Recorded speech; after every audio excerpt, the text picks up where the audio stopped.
Eh, assistant Réa, prépare le clap. Après, on la replace là, on filme comme ça. Ouais, mais c'est bon là, Jara il arrive. Il voit avec le son là.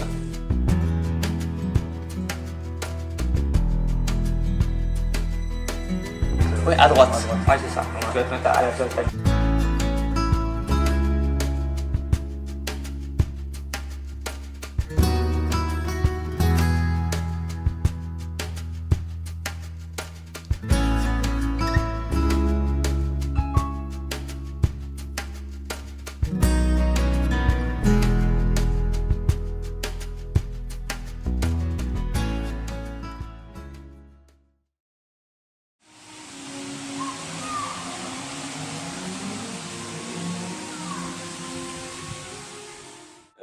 Comme c'était ma toute première réalisation en tant que telle, je me suis dit voilà, il faut que j'ai quelqu'un qui s'y connaisse bien, qui ait déjà bien travaillé en tant que créa et tout. Et c'est pour ça que j'ai fait appel à Jara pour tout ce qui était technique et tout, que je connaissais pas du tout encore. Et comme ça, en plus, moi, sur le film, j'ai pu beaucoup plus travailler aussi sur le jeu d'acteur et tout. Voilà. Voilà, moi j'étais plus côté technique, lui côté acteur, mais après on a mixé. Et il y a eu un bon... Et du coup, voilà. Une bonne coordination. C'est ça. Voilà. Du coup, bah, c'était marrant parce que au début du premier tournage, on savait déjà de quoi on parlait.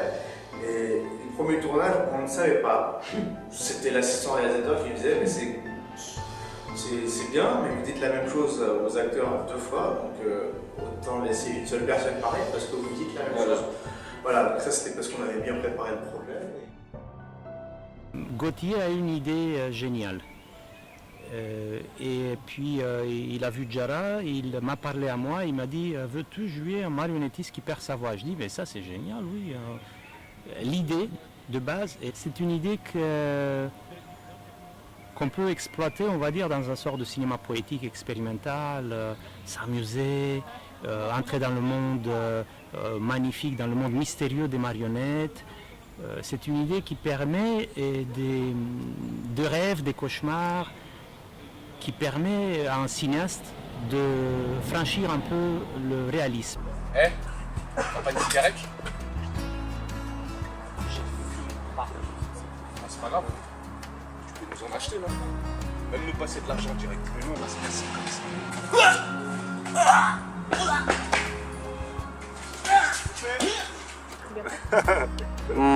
Ça a l'air d'aller, je trouve, oui. Ok, ça je peux le faire encore. Hein. Je suis naze en maquillage. Tu vois, c'est moteur 5 déjà. Non, c'est pas les 5D tout à l'heure, on l'entendait pas.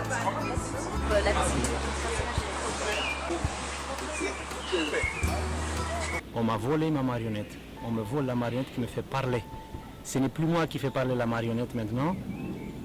Je la tiens bien cachée dans une poche, dans un sac. Et la main dedans pour pouvoir communiquer, pour pouvoir parler. Bonjour. Alors comment ça se passe? Très bien. Très bien. Ouais. Tu veux qu'on mette ton noir le poteau? Non. Tu vas le repeindre? Je pense que du bien de l'équipe du film, puisqu'on s'est très bien entendu. Ils ont tous travaillé, chacun à son poste, de manière très efficace et très sympathique, très ludique. Hein. On a vécu des moments, surtout les temps de fatigue un peu, qui sont pas faciles à gérer. Ça s'est passé plutôt dans la bonne humeur.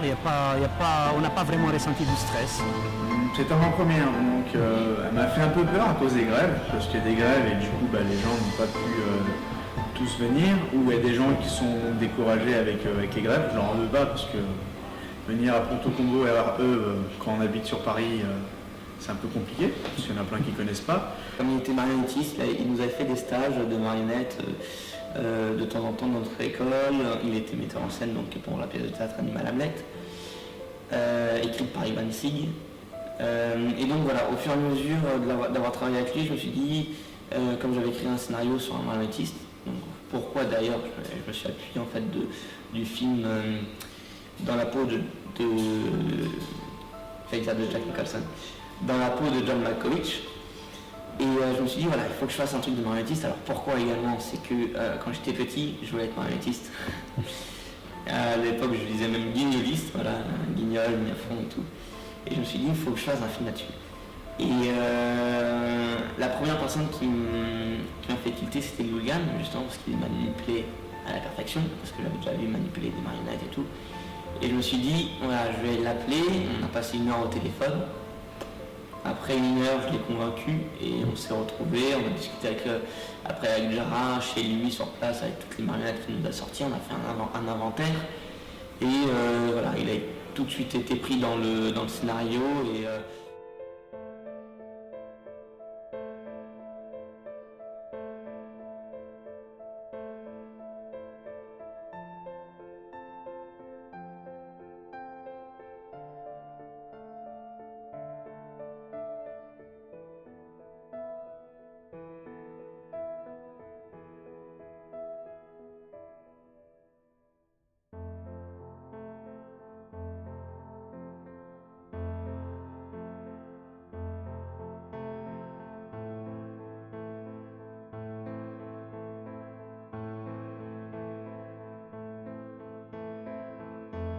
Scénario, je me suis basé en fait sur une réalité que j'ai pu voir en face de moi, qui est en fait,